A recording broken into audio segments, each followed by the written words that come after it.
కలగనలేదు రాముని సతి కాగలనని ఏనాడు. రాముడు అనుకోలేదు జానకి పతి కాగలనని ఆనాడు.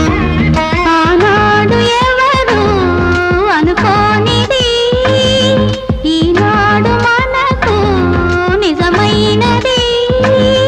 ఆ రామాయణం మన జీవన పారాయణం. రాముడు అనుకోలేదు జానకి పతి కాగలనని ఆనాడు.